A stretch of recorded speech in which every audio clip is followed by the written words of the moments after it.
Hi everyone, welcome back to my channel. So this is part 2 for ISC Physics Important Derivations class 12th. Let's begin with chapter number 14, spherical mirrors. For this part you have to learn the derivation of mirror formula for concave or convex mirror. Out of these two derivations, one will definitely come, or they may ask you to derive this 1 by V plus 1 by U equals to 1 by F, and you have to make a diagram for the same. Now coming to the total internal reflection part and the optical fiber, you have to practice these diagrams of periscope, binoculars and erecting prism. The derivations that might come here is refraction of light through a rectangular glass slab, parallel multimedia and optical fibers. For this part, optical fibers, you just need to learn the definition for it, what are the uses, and then the diagram. It's not very important, but still you have to practice that. And for this chapter, I would say that you have to cover each and every topic. Don't try to miss out anything. I have written only a few topics, but you have to do all. Coming to the diffraction of light at spherical surfaces, lenses, refraction at concave or convex spherical surface, any one will come. Then lens maker's formula, 1 by f equals to mu minus 1, that is the refractive index. Mu is the refractive index, here it is denoted by n, 1 by r1 minus 1 by r2. Now image formation by concave or convex, like they'll ask you that the object is kept at the focus or beyond the focus, then you have to draw the diagrams, right, and tell where the image is formed. Combination of power of lenses, for this you have to combine two lenses, like here it is done. You have to label it, draw the diagram and derive the formula for this. Refraction and dispersion of light through a prism. For this, refraction through a prism, and you have to derive this formula, that is the refractive index is equal to sine A plus angle of deviation divided by 2 divided by sine A by 2.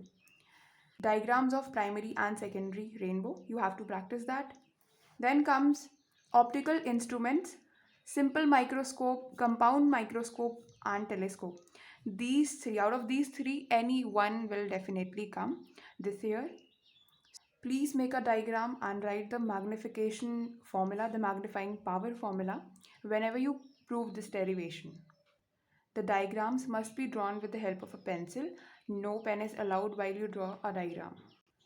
Coming to wave nature of light, Huygens principle, Snell's law is very important. Plus the optical path plus this formula. Interference of light. The conditions for constructive and destructive interference of light, you have to do that. That is when do we find maximum and minimum interference constructions.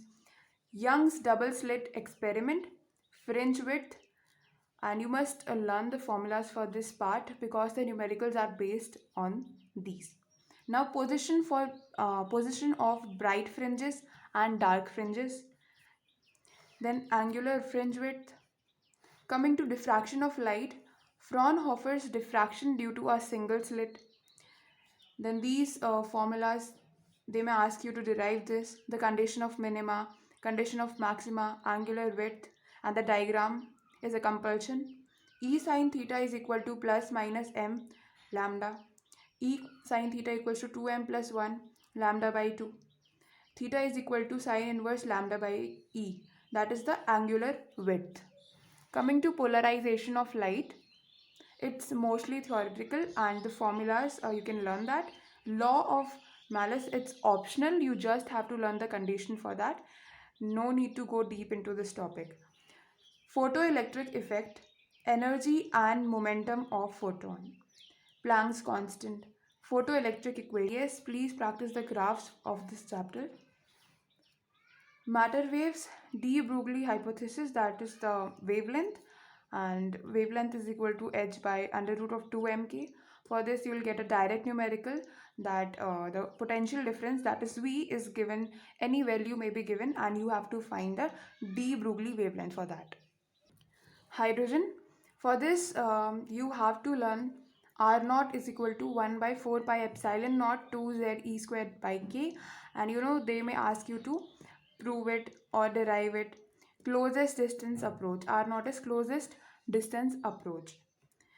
Bohr's theory of hydrogen like atoms do not leave any part, like Lyman Balmer series, the graphs, the formulas, everything you have to do. Now, these chapters like nuclear structure and radioactivity, mass energy equivalence, nuclear fission and fusion, the chain reaction in nuclear fission, the derivation is not important for this part. You can avoid critical size. After that, when you come to the parts of the reaction, you have to complete that. You have to practice that. Nuclear reactor, the construction and working are not important. You just have to read it. There is no need to go deep into that topic because questions are not asked from that. Well, let me make an announcement. I will be teaching 12th ISC Mathematics for 2022 batch on YouTube and also in Zoom. I have already stated the condition. Yesterday I posted something, and it is clearly mentioned that like COVID has destroyed and perished innumerable lives. So I've taken up an initiative that I'll be teaching the students, the children of those who have lost their jobs or maybe they are not financially stable. So you can join that group that is given in the link if you want to study online. I'll be teaching you on YouTube and also in Zoom, right, for clearing the doubts. Now, not only for mathematics, also for chemistry, physics, economics, accounts, commerce, and many more subjects, and also for class 10th. If any student of class 10th wants to enroll in that batch, you can join the link in the description. Thank you.